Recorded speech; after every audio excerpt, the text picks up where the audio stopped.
Now let's talk about the production process in Business Central. Previously, I've created 2 items, cheese being the raw material and pizza right here as the finished good. If I drill down into the pizza, you will see I have set up a production bill of materials right here. Now, if we look at this production BOM,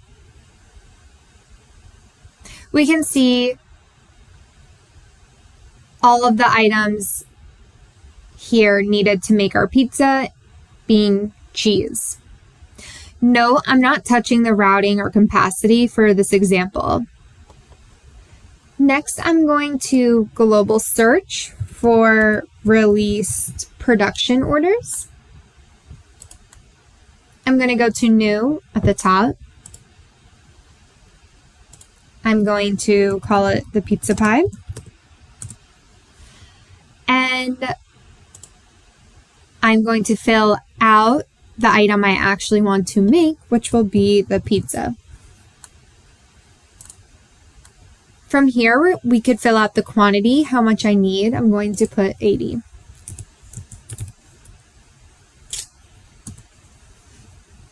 If we click on process and refresh production order and click OK,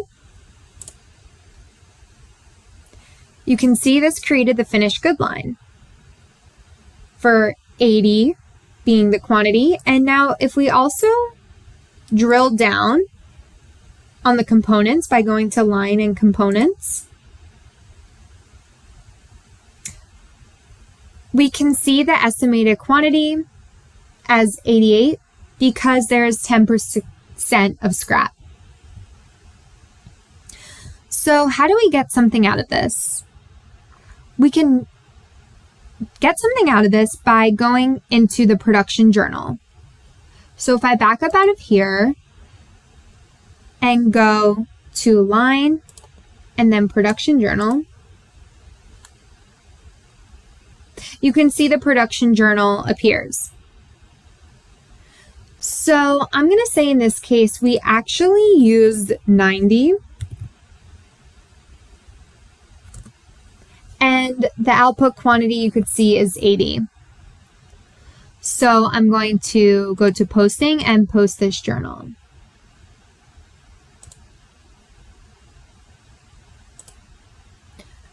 I'm going to close the journal. Now we can take a look at the actual item. So from the production order, I could look at the item ledger screen by going to related order entries in the item ledger entries. And if I expand this, we can see that we consumed 88, overconsumed 2 additional, and so we actually consumed 90. We did 2 more than what was expected, so the output is also 80, you can see. Now let's go back to the item card itself.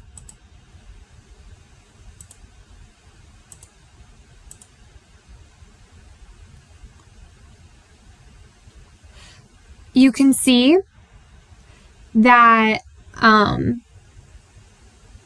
we actually made 80, the quantity on hand, and we can also look at the ledger entries from this card as well.